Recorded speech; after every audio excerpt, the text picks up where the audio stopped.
أزور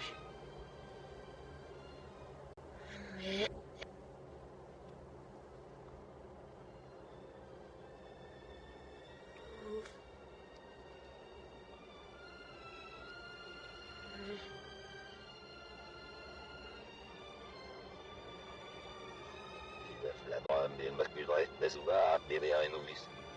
Eu se escola. As BBA eu. Se sa missa pa. مثل يخبعك مثلا بينك نجم مثلس يتوقع بس نجم يوم. سو شكلك زيد وش يسمع تازي وثمان يسمع سيخ نجم يوم. مسافر لوك مجني تبعي قبل معفون. في عد كثير منه نوم ما تسانت سبسل. ون. ماني مغدش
The future is no longer something in front of us.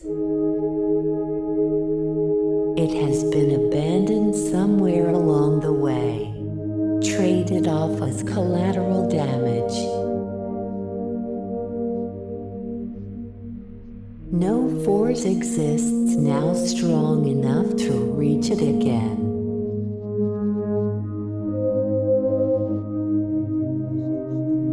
It has been overreached when an abate and switch move probability replaced possibility.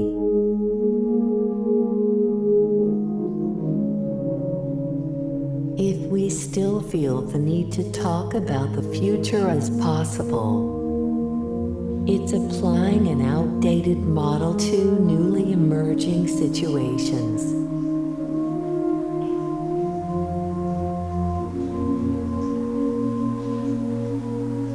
Things can only be understood looking backwards.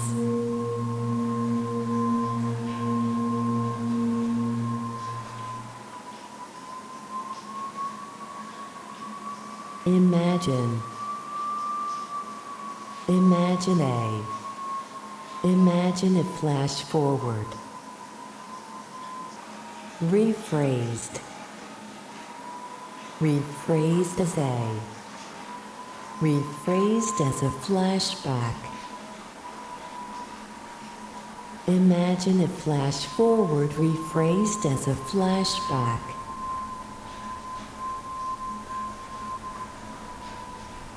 The future is a good topic. There are no facts to tie you down. We have no data about it.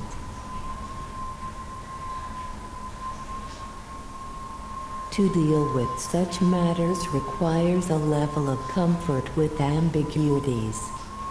There are huge opportunities to misunderstand each other.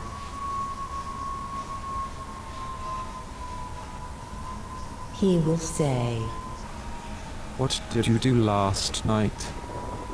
She will say, I went to the video store and rented a movie. And And what? and which one was it? The title eludes me now. What was it about? she will say, Something forgettable. At the end of credits didn't scroll bottom to top, but top to bottom. It was disorienting. Scrambling the narrative as if watching a movie in rewind mode.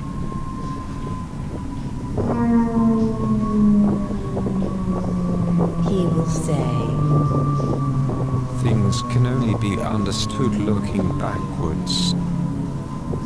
Are you confusing the one looking with the one understanding? What? Are you confusing the one looking with the one understanding?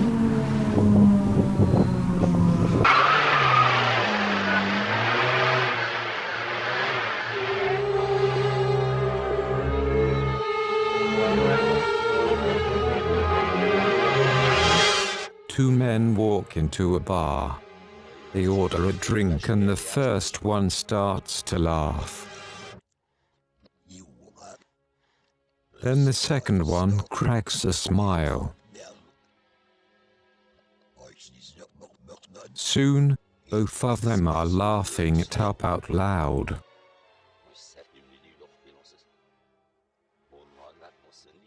And it's infectious, because soon the whole bar is cracking up, rolling on the floor, joining in, laughing without knowing the joke.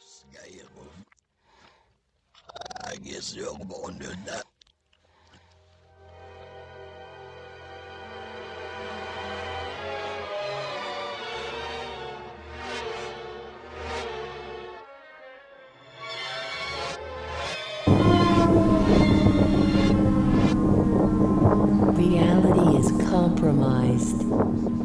It is compromised by narrativity. Chronology is compromised. It is compromised by narrativity. Narratives with a mass capable of bending time. Through these narratives, the future is severed from chronology.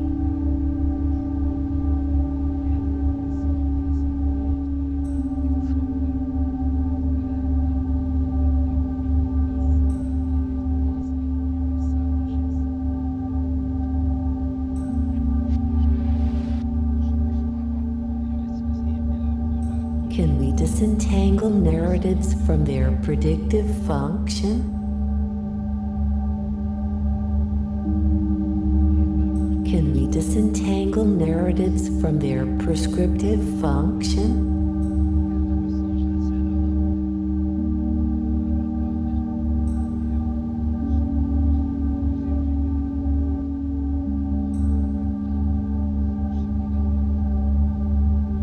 In a bait and switch move, possibility has been replaced with probability. In a bait and switch move, placeholder text is replaced with other placeholder text.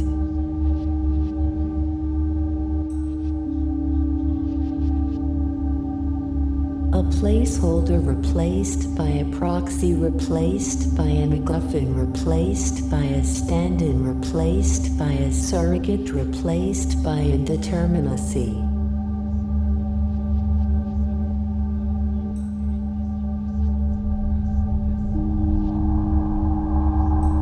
This moment of transit is perpetuated. We are in perpetual beta.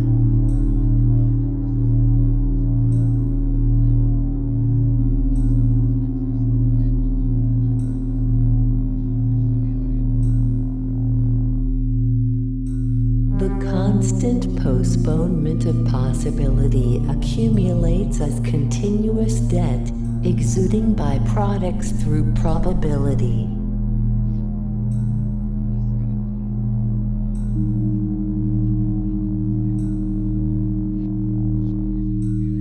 What's being distributed is disconnected from its object. Things become strangers to themselves in transit.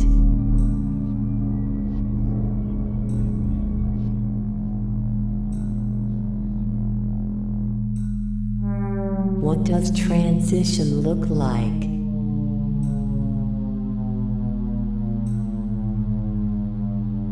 Distribution is an obfuscation. It's imposing a movement blur.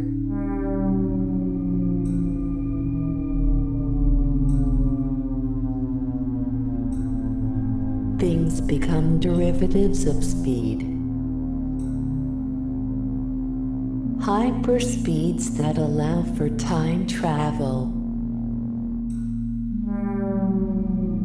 I've heard it requires weightlessness to break the time-space barrier.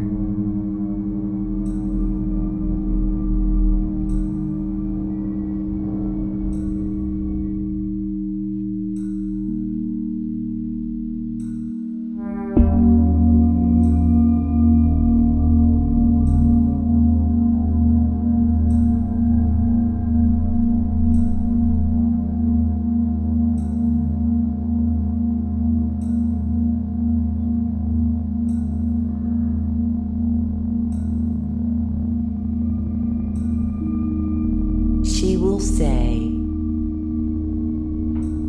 Let me tell you a story. What? Let me tell you a story. I meant, what is the story? she will say, Oh, okay. Yesterday I went to the video store to return a movie I had rented. So I got in and handed the tape over to the clerk. He takes the tape out of its box, checks it and says I didn't rewind. So, I got a fine for not rewinding the movie, which you're supposed to do. he will say nothing. She will say, Then I asked the clerk, I didn't rewind it. You know, more to myself than to him.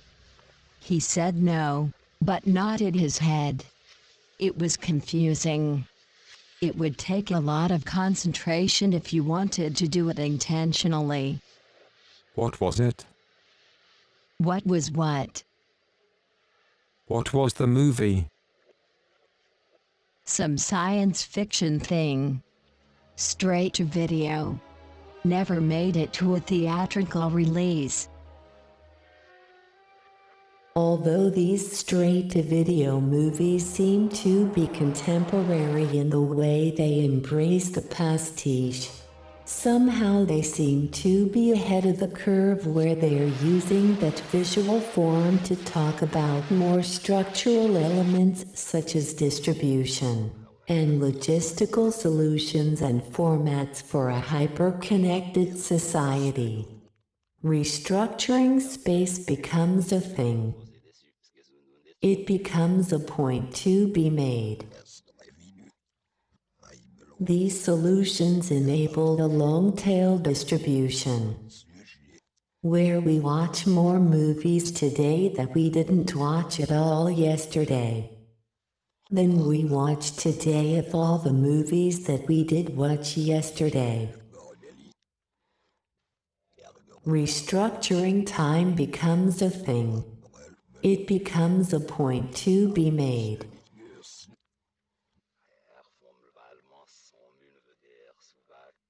And what else?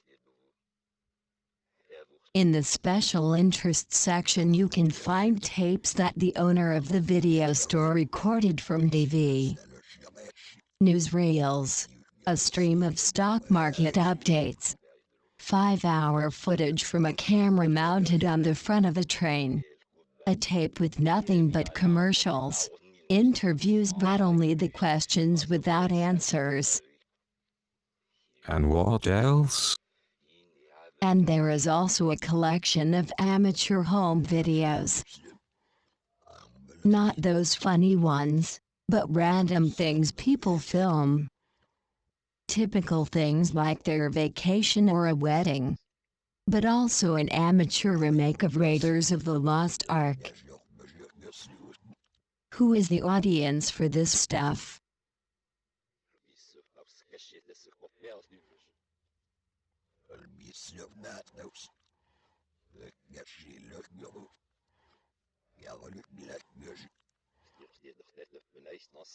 Let me tell you a story.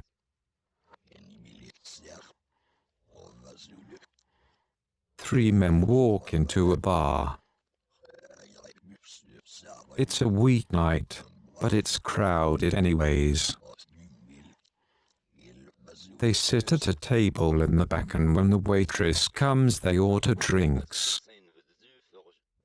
Then the first one starts to laugh.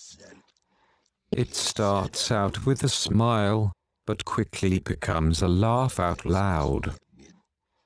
Then the second one starts to chuckle. Soon, both of them are laughing it up out loud. When eventually the third one gets into it, they are whooping and chortling. They are in tears and gasping for breath, howling. And it's infectious, because before long, the whole bar is joining in. Cracking up, rolling on the floor, splitting their sides. It's a serious laugh fest all around.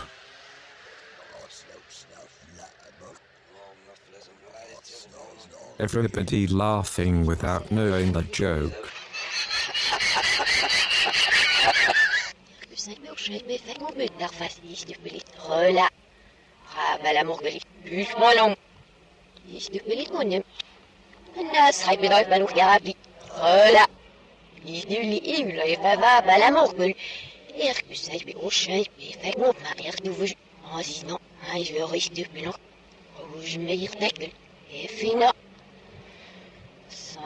C'est le cystique de courage qui fallait s'accompagner à la mort dans un vrai feu.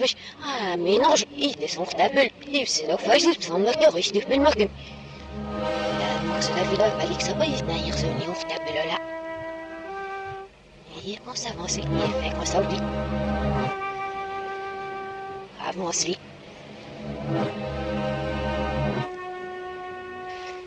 Il fait qu'on s'oublie. Srepina benchuk sa bere buvnijim dujali Merkusay be ushay be fekmo ma du vjidli Nis trakit fek na sant nois du mertmena rouge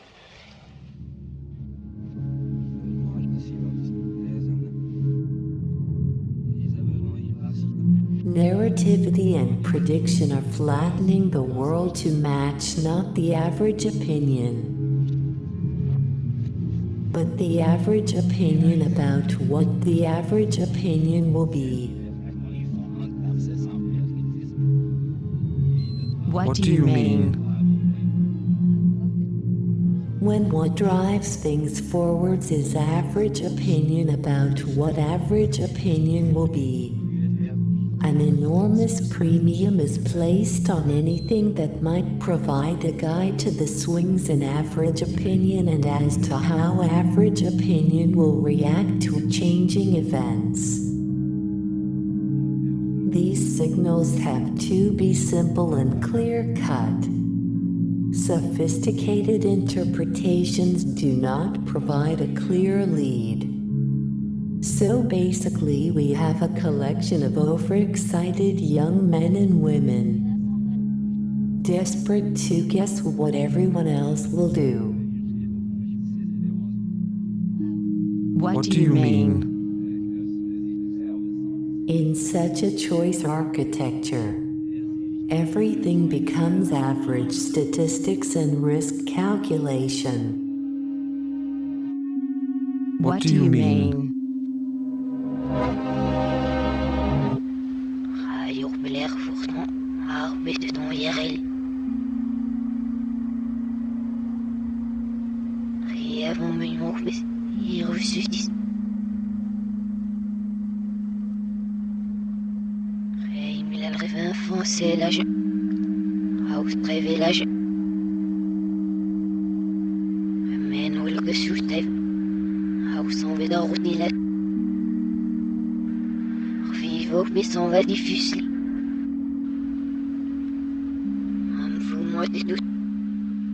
What do you mean? Paralysis through analysis. What do you mean? Paralysis through analysis. What do you mean? Paralysis through analysis. What do you mean? Paralysis through analysis. Paralysis through analysis. Paralysis through analysis. Paralysis through analysis. Paralysis through analysis. Paralysis through analysis. Paralysis through analysis. Paralysis through analysis. Paralysis through analysis. Paralysis through analysis. What do you mean? Paralysis through analysis. What do you mean? Constriction through fiction. What do you mean? Stagnation through narration. What do you mean? Restriction through prediction.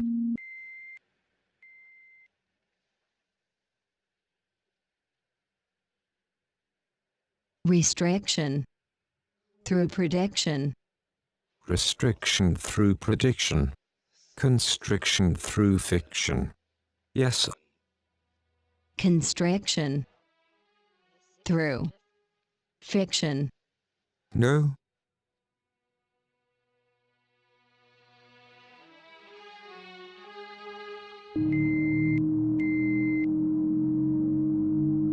All signs point towards a crisis. There seems to be a crisis. I mean, there are certain markers for a crisis, certain tensions. But I'm not entirely sure. It's unclear what it's about, but it could be going on. And it can no longer be described. It can only be described through some meta-language. Tags, links, administrative markup language. This is a modern guerrilla crisis. It's mostly waiting. Low-intensity waiting. Waiting and then a sudden burst of extreme action. And we return to waiting.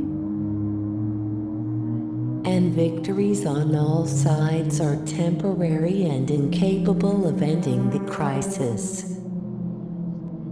and the crisis is developed to be irresolvable and never-ending. And in the meantime, we're not entirely sure if it's still going on. And we're waiting. Playing the waiting game.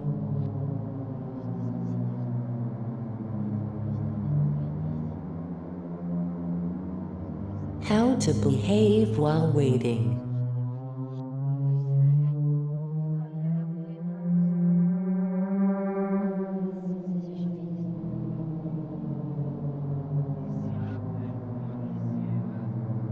It no longer seems relevant to think in terms of success or failure.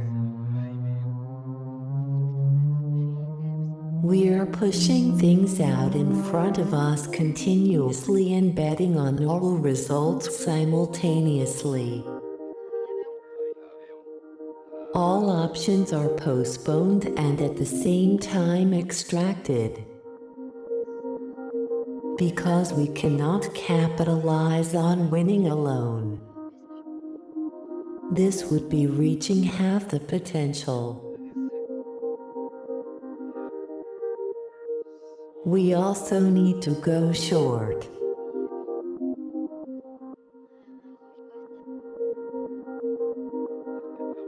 Why limit yourself to either? The only thing that matters is continuously postponing.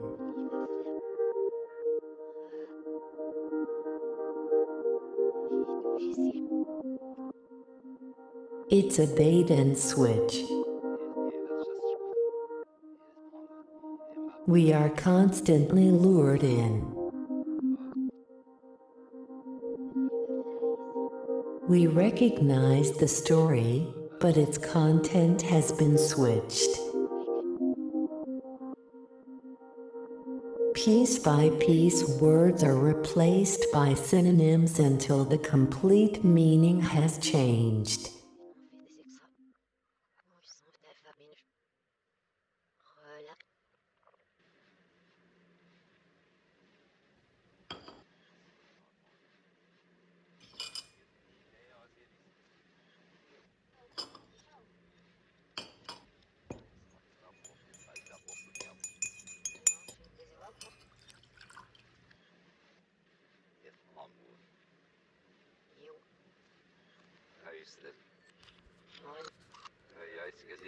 She will say, I went to the video store. I had to return a movie. I was late to return it.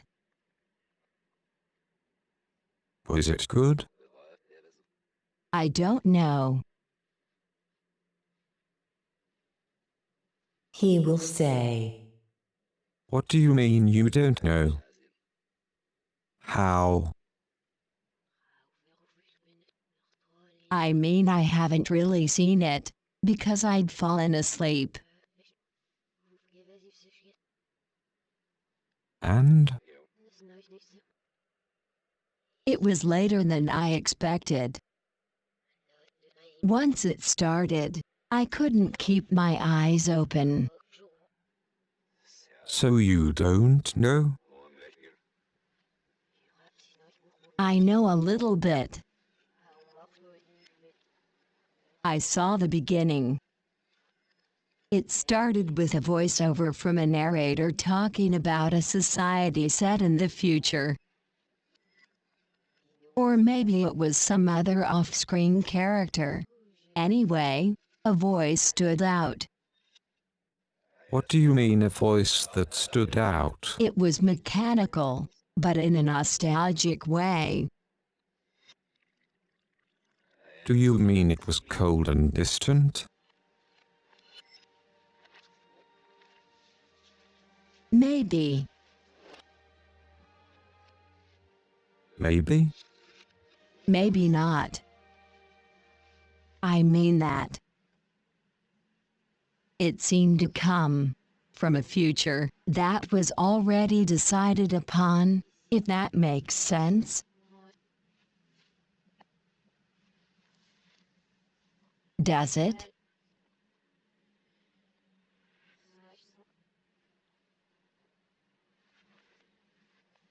Maybe. Maybe.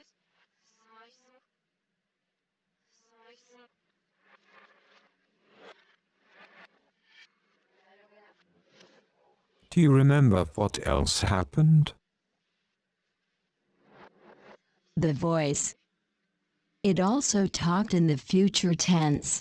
It made for difficult sentences. Difficult language. And grammar. Maybe that's why I fell asleep. I mean, I was tired, but the film didn't really help. Still, I think I'll have to give it another try to see where it goes, don't you think? It could be something. Maybe tonight. A film set in the future written in the future tense. Maybe we should watch it together? Would be something to do. I can go and pick it up from the store.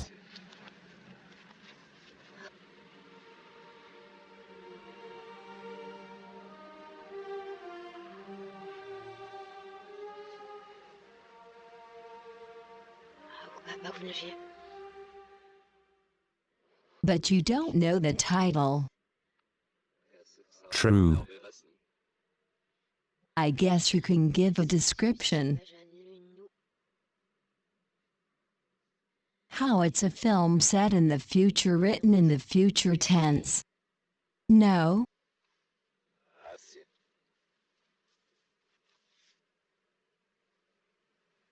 That sounds like a plan that could work. Yes.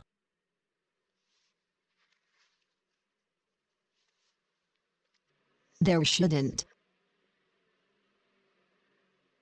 be too many movies like this.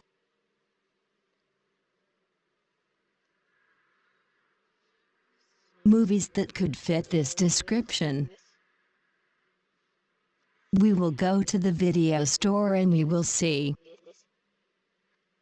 We will go and we will rent this movie. Will we get something to eat before?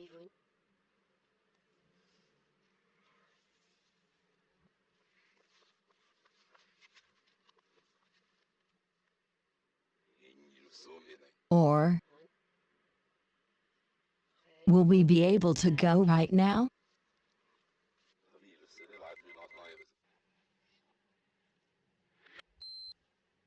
Are you ready to go? We're going now? We can go now and pick it up for tonight. I guess I'm ready to go now. Hey, ho. Let's go.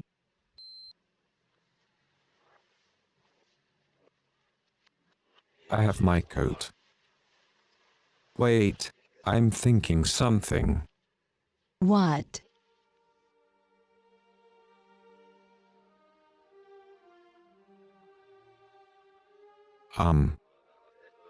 Let's go.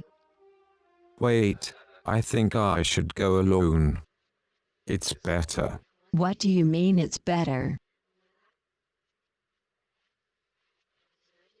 I can do some errands at the same time. It will be efficient. Hey, ho. Let's go. Oh, hey. You stay?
The future will not be about preservation,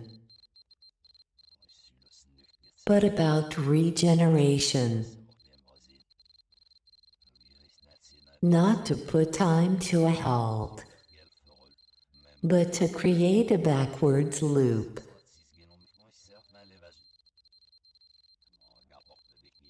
All these shiny surfaces reflecting each other, layering life on top of life, until it duplicates all as a fictional narrative, set in a future caught up by real time.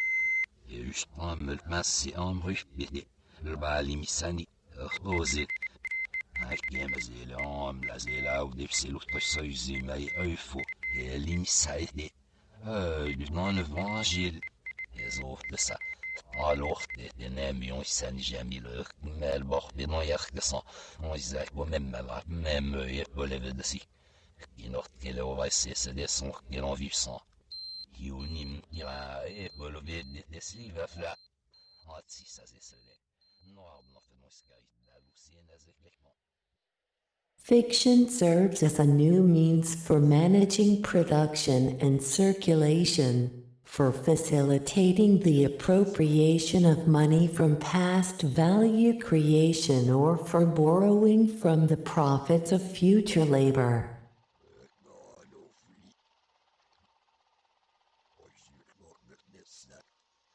Stories seem the same because there was no way to tell them apart. Somehow this doesn't suffice anymore. It is only able to scratch at the surface, while it's what's underneath that has changed. The names are the same, but the thing it describes has changed.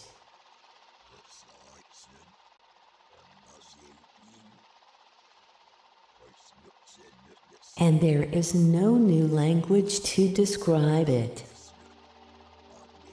Language will have reached a new level of inadequacy.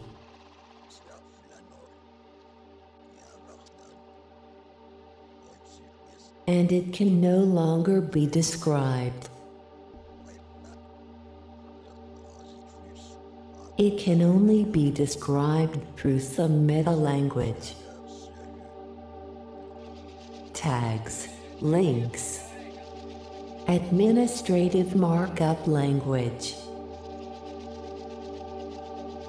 Everything becomes jargon, the specialized language of the workplace.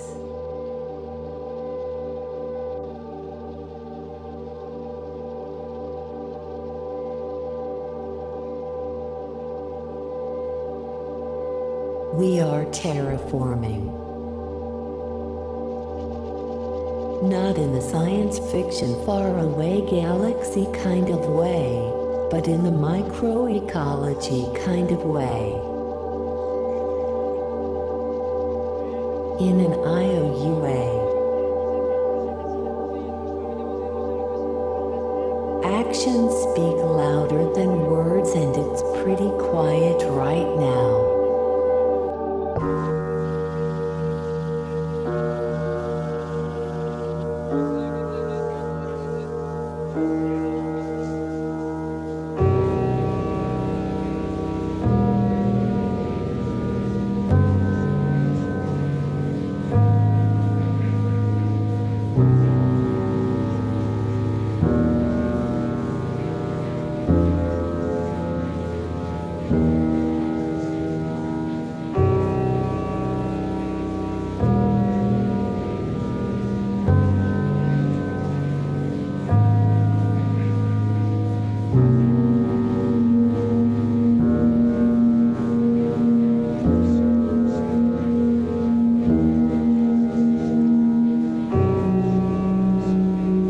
But in distribution, not all information is parsed to the visible in real time. Sometimes things remain obscure and in code. Unrendered, these things slipstream and distributions wake anyway.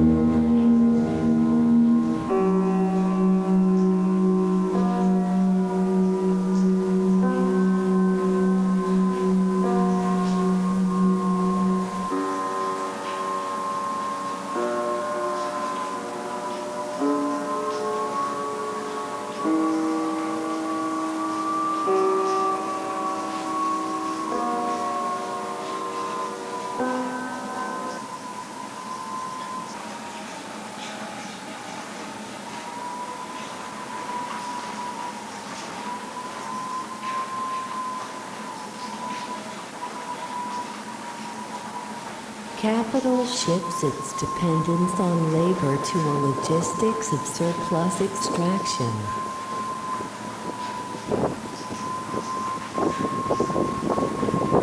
Which leverages debt from past obligation towards future optionality, in other words, into a realm where labor does not yet exist.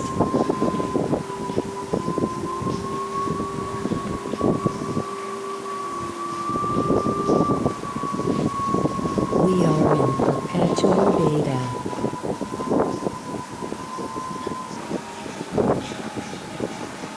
The constant postponement of possibility.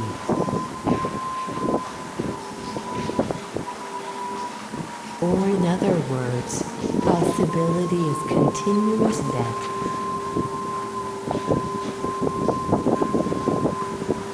The present can no longer primarily be deduced from the past. Nor is it an act of a pure decisionism. But it's shaped by the future.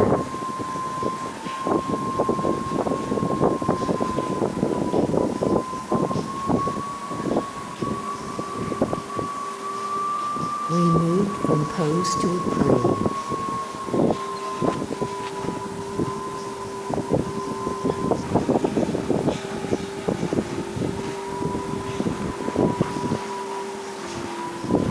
Or in other words, to a state of transit.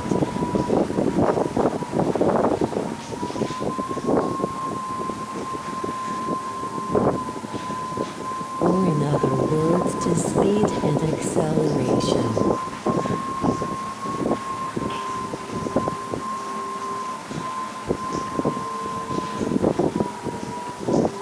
Or in other words, to another space.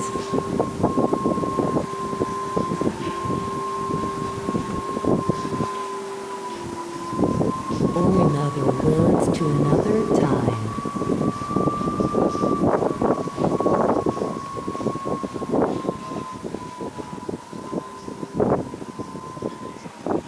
Or in other words, to the elimination of resources.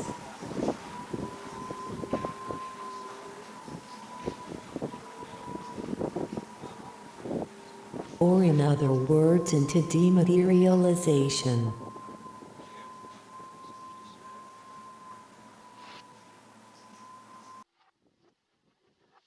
Or in other words, to the future.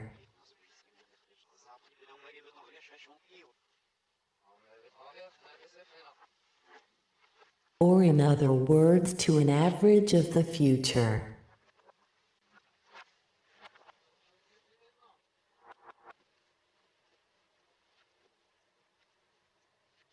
Or in other words, to a prediction of the future.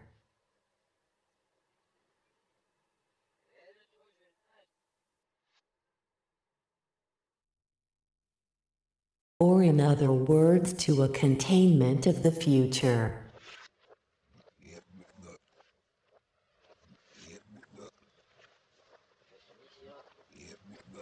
Or in other words, to fiction.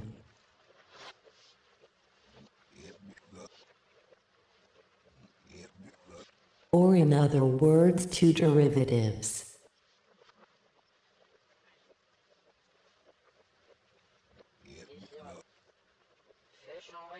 Or in other words, to creating value ex nihilo.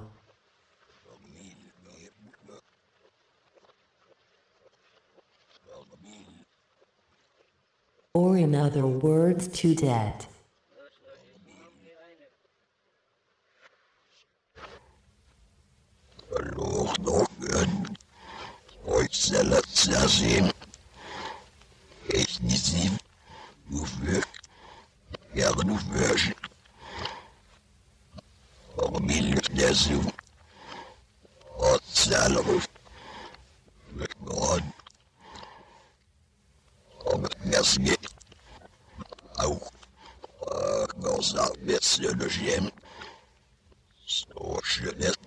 Or in other words, to creating value ex nihilo.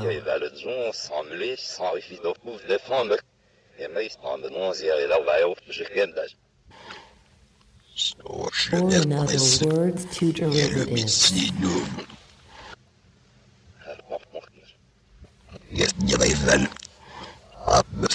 Or in other words, to fiction. Or in other words, to a containment. Or in other words, to a containment. To a containment in the future.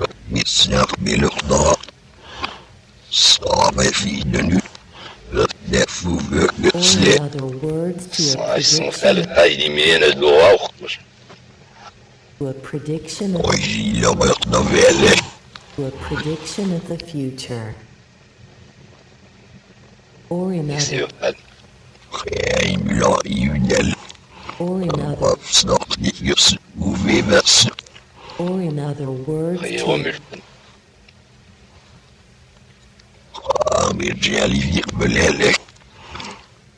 other words, to an average of the future.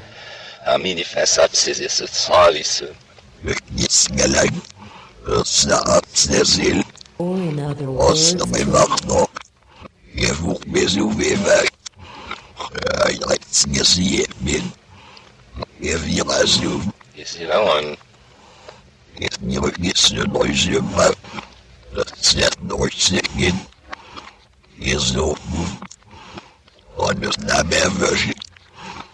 or in other words, to an average of the future.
We are in perpetual beta.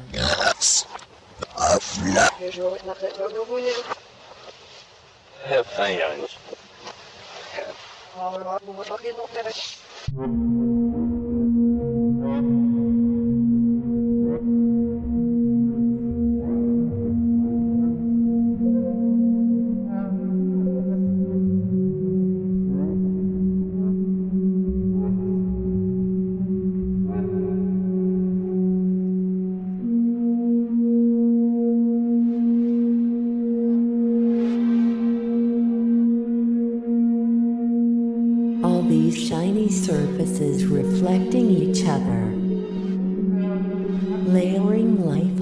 top of life until it duplicates all as a fictional narrative set in a future caught up by real time.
What did you do last night?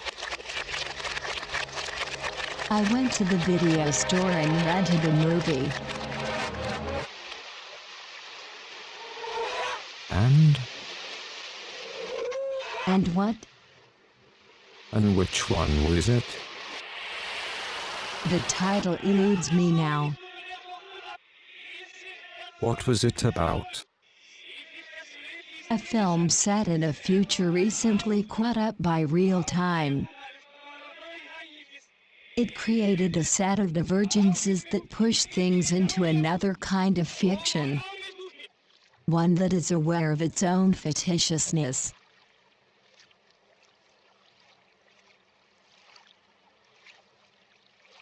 And what else happened? Once outside the video store, I remembered I wanted to buy a candy bar. I had forgotten this. So I went back into the video store. It was a difficult decision because I had just left. There's a tiny failure here that's somehow slightly embarrassing. And? I went back in, because it would be stupid not to. And? Once inside, looking over the options, I was reminded of the news item I had read in the newspaper a few years ago. A man in his 30s who'd been eating nothing but Mars candy bars for his whole life said he didn't like anything else.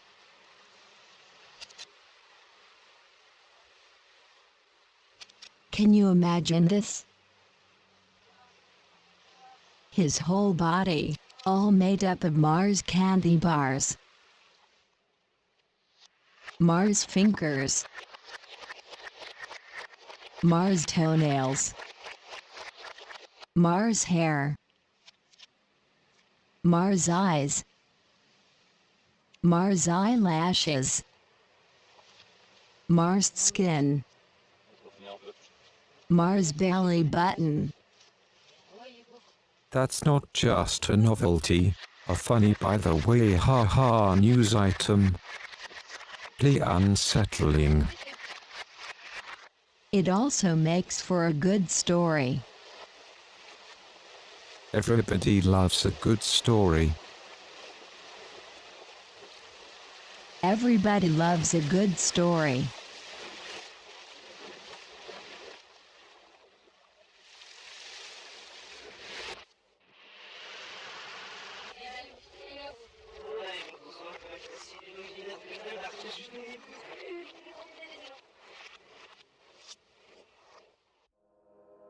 Can we disentangle narratives from their predictive function?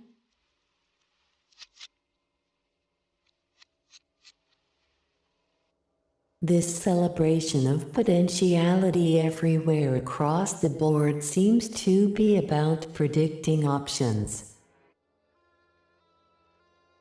However, limited only to options with potentials, it remains without actually doing anything or mobilizing the speculative present to construct a future. The future is only in just a set of potentials that must never be actualized.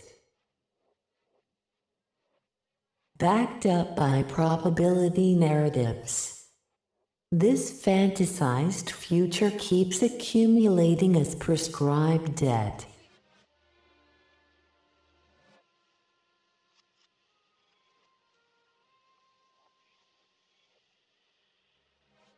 Can we disentangle narratives from their predictive function?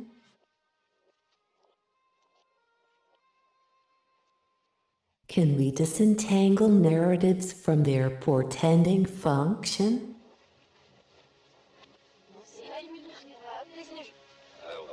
Can we disentangle narratives from their prognostic function?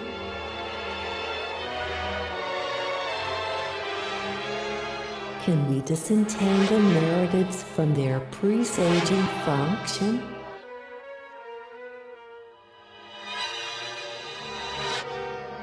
Can we disentangle narratives from their promising function?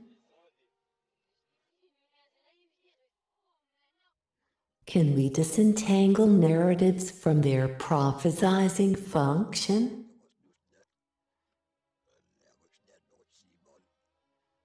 Can we disentangle narratives from their peremptory function?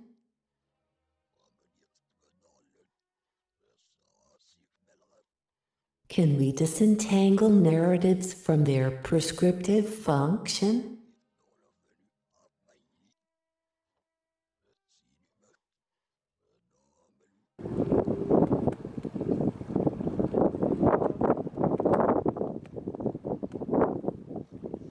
Well, I'm thinking about someday not too far off.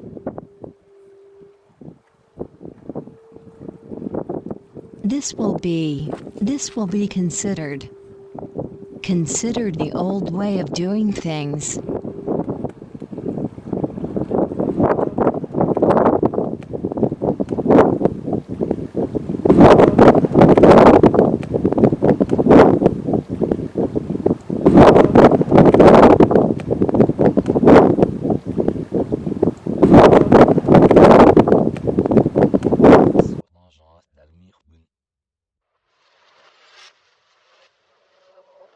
Three people walk into a bar.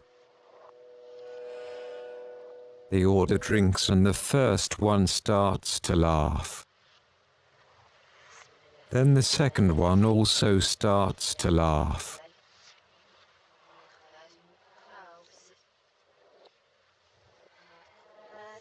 Soon the third one is laughing as well. All three of them are laughing now.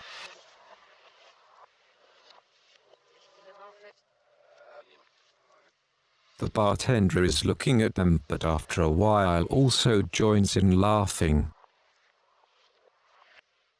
Laughing without knowing the joke.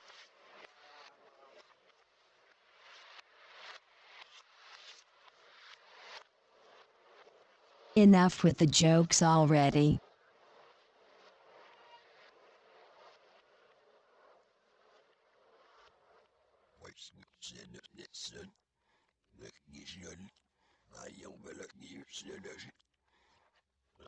Distribution was a combination of object, time and space. It was confined to these. But at great speeds things are no longer bound by laws. They become derivatives of speed. The moment of transit is perpetuated, while at the same time it exudes byproducts. What's being distributed is disconnected from its object. Extraction methods is redistribution. We tend to look at virality as distribution. There is the viral. Things spread fast and wide and involuntary. What is slipstreaming in all this distribution? What is piggybacking alongside? We tend to disregard the long tail. What are long-term distributions? Through improved searchability, distribution tails can grow longer. Long tails are not even an afterthought when consuming. Although distribution concentrates itself more and more to the next moment, it reaches a point of the immaterial. The immaterial has no long tail. In this liquid world, it's what's left behind and what's possible that is solid. It's the past and future are strangely enough written in stone. But we're still in an analog era, where we're trying to find hardware solutions to software problems. This is not a bad thing. It's not a bad thing, I think. It's just an unsound method for unsound times.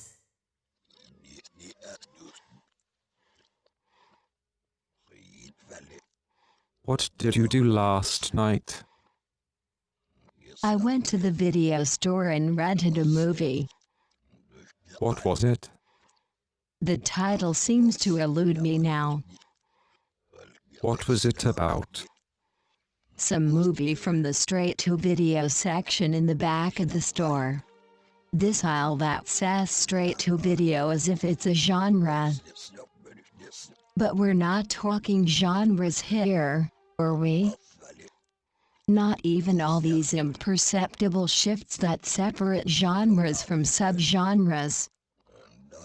This straight-to-video has become a genre in itself that is defined by its format. It's a catch-all weight class that collects the uncollectible. That genre is called the garbage bin. Maybe. Maybe not.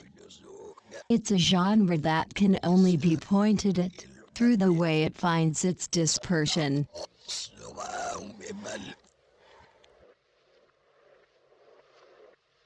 He will descend the stairs.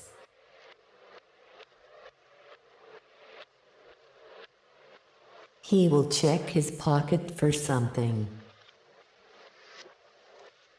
He will say, "Do you know where the video store is?" He will want to rent a movie. Then he will walk away. Down some steps and out the door. Once outside, she will be waiting for him. She will look down the street while waiting. First to the left, then to the right. Nothing will be moving. The city will be narcotic. The plan will be to go to the video store and rent a movie. She will try to think of something to say for when he returns.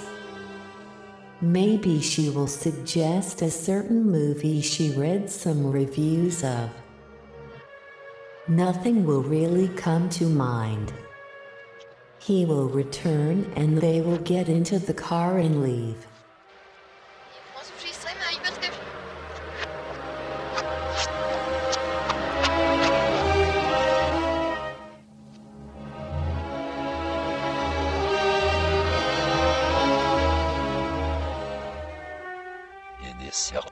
Geist du small nu age de massemlib. Liebe fly unaimer pametis.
I might be paraphrasing, but the drive to speed things up has survived the shift from the manufacturing sphere to the semiotic one. These days, when the main tool for production ceases to be material labor and becomes cognitive labor, acceleration enters another phase, another dimension.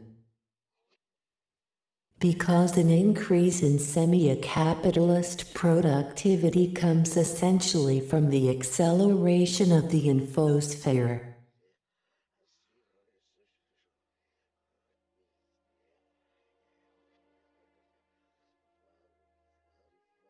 Our knowledge is growing at exponential rates, much faster than we are capable of containing. So it hurls us into a future, but one that is simultaneously being extracted by that knowledge.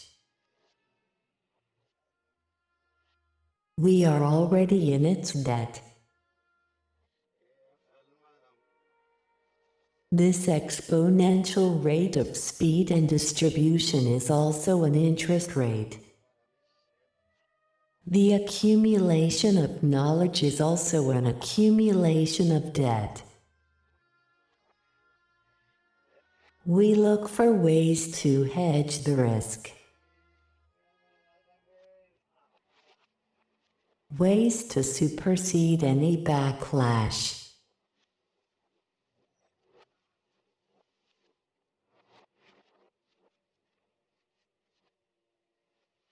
We are taught the future is no future, it doesn't look bright. There's no loss that can't be negated by a rebranding.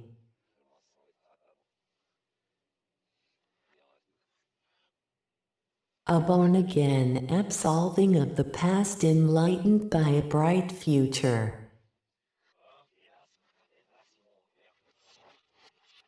Everything will be so literal that irony will no longer be understood.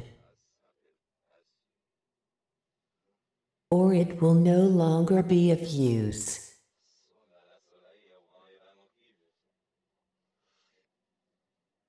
The surface will no longer be a marker for a depth underneath. What's being distributed is disconnected from its object.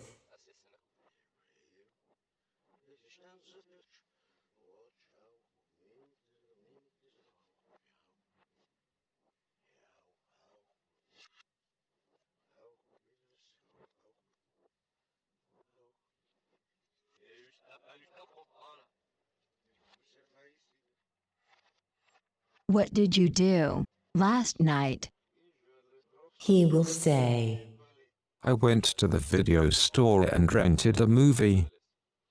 she will say, That's funny. I also rented a movie. The title seems to elude me now. Some movie that I realized halfway in I'd seen before, or at least I'd seen something similar. What do you mean? Turns out I had seen this unauthorized remake. It was quickly taken out of the theater for copyright infringement. Now, because I've seen the original only afterwards, You find it impossible to reset the timeline of which one came first?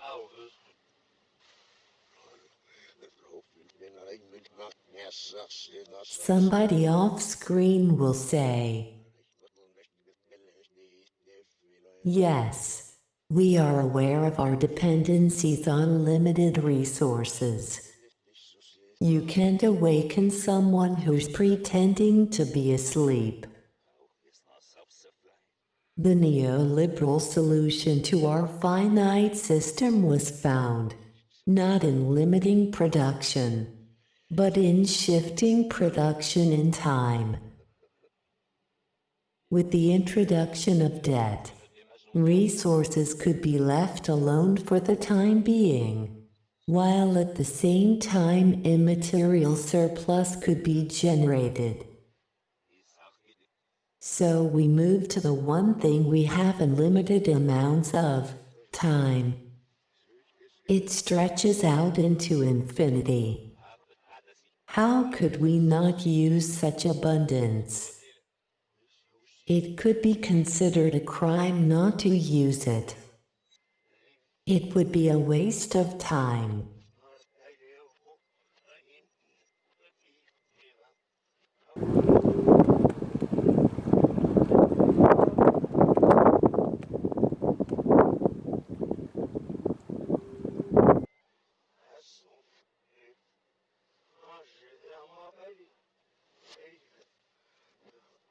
Somebody off screen will say, where does distribution lose its neutrality?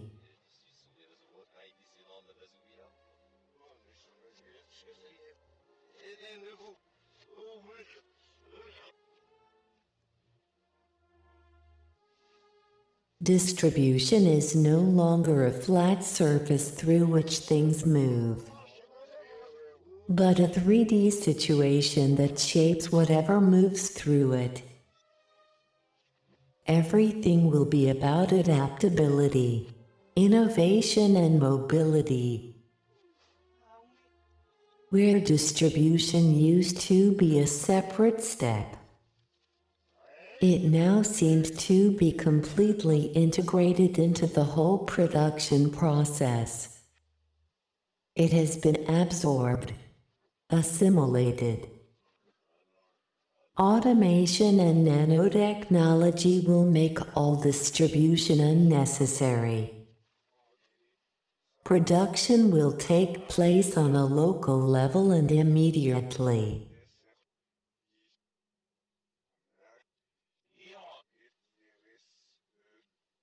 Or could it be the opposite?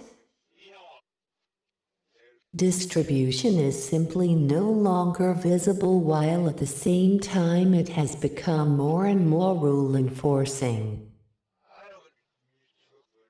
It redirects the aesthetic narrative. Distribution has body-snatched production and made it unnecessary. Production will be postponed. In order to maintain these hyperspeeds, things are moving towards the immaterial. Production becomes a byproduct, a derivative of speed.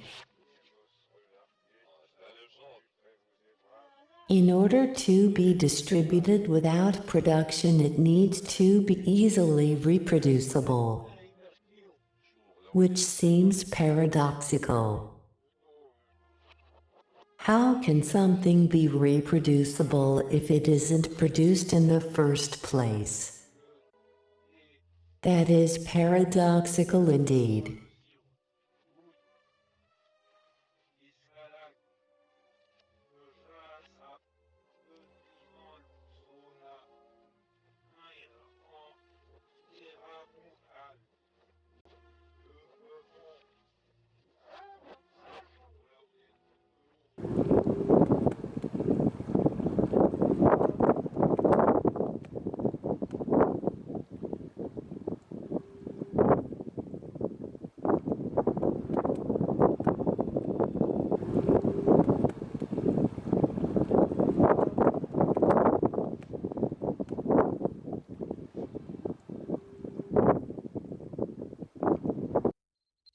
Derivatives are a specific kind of future mining, an extraction from the future in the present.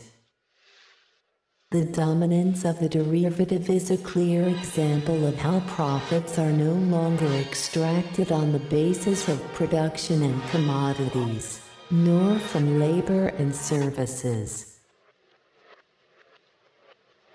Even capital is no longer productive. Such things belong to traditional industrial models of accumulation, in which a factory is built, workers are employed, something is produced and sold. Profits are made that in turn yield new profits. Someday, probably not too far off, this will be considered the old way of doing things. The crisis prophesied by fiction is not one of confidence or the imagination, nor is it a crisis of liquidity. It is a crisis of solvency, in which productive capital is massively unemployed and factories stand idle. In this semiotic future, it's not just people who are unemployed. Also, capital is unemployed. All is replaced by placeholders and proxies, and we are jump cutting all over the place. A shift from refusing to see the emergency to accepting a constant state of emergency and shock. It's a continuous barrage of small collapses, adding up to a death by a million cuts.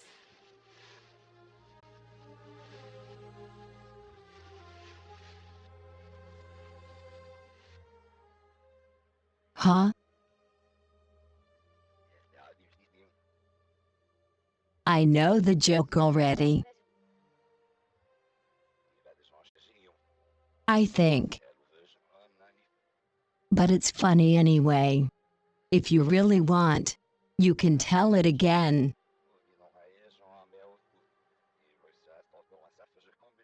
Will you?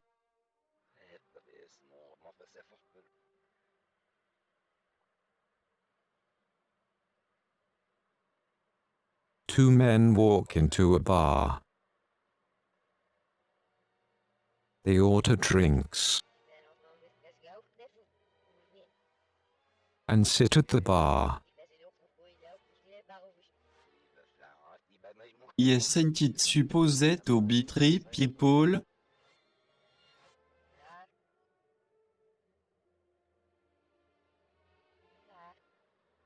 It's two.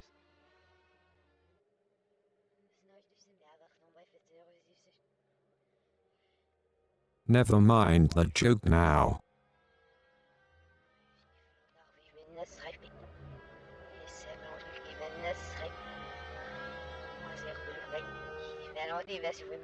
Then they will be outside, out of the confinement of the inside, Events will seem to flee from a center, diverging so it will become difficult to discern the constituting elements of the following moments. Everything will seem to be happening at the same time, yet slightly out of sync.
And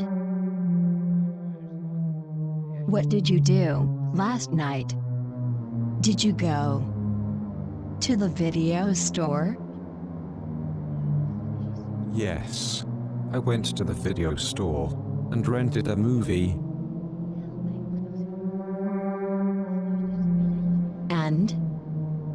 And what? And which one was it? The title eludes me now. But it had an off-screen character. Off-screen? Do you mean it was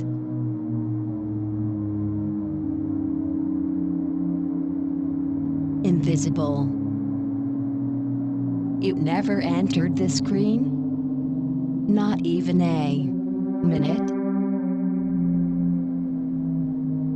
Or a second?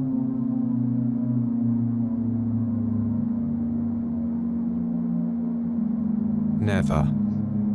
I remember seeing a whole film like that. The main characters kept talking about their cousin. How they used to do things together. The fun they used to have or the trouble they got into.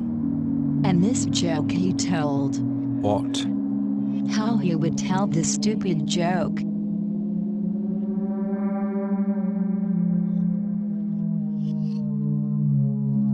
It was really stupid. It wasn't funny? Nobody ever laughed. but he kept insisting on telling it all the time. And near the end, you hear it, just his voice. He tells the stupid joke. It's not funny. It isn't. Not even close. But the point was that you weren't supposed to see him. You mean like the film crew that you're not supposed to see? Although sometimes they are reflected in a mirror on the left side of the screen?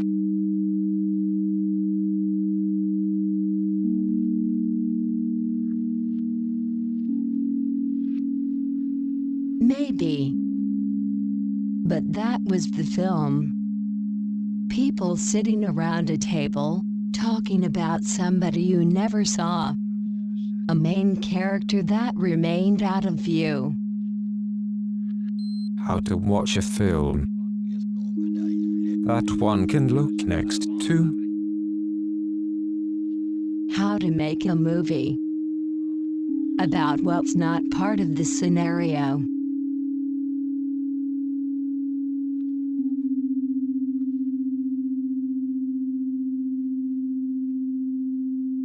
A film off-screen. An off-screen film.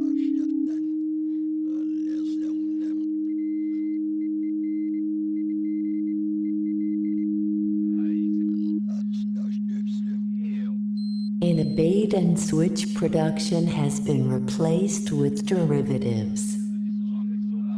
A linguistic turn has moved the leading edge of capitalism from production to circulation. This transforms a society governed by the physically determined constraints of underlying production into one superseded by the unlimited narrative dynamics of circulation. Things used to get spatially displaced. In this new discourse infused with the notion of the future, there's an added dimension of the temporal shift. The paradoxical relation between the immediateness and immateriality of the now are part of a new future-oriented practice. Investing in the future. Displacing things. Pushing material in front of you as a way to again keep moving. It's a mobility that propels you forward, but might end up as a debt. Given the extent of economic volatility, profitability had to be located in a just barely deferred tomorrow. Fictitious capital serves as a new means for managing production and circulation, for facilitating the appropriation of money from past value creation or for borrowing from the profits of future labor. It speeds up circulation. Given the extent of economic volatility, the extraction of that future happens along every possible axis. Going short is no longer in contradiction.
Can I restart? I'll restart. Given the extent of economic volatility, the extraction of that future happens along every possible axis. Going short is no longer in contradiction with going long. A collapse of the system is just as profitable as its prosperity. Both were equally probable. Both were equally extracted.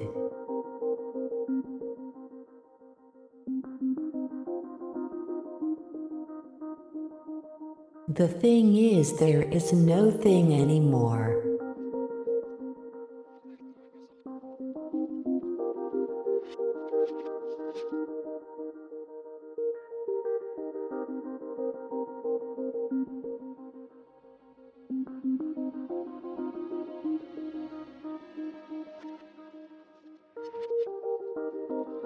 It's not how you start.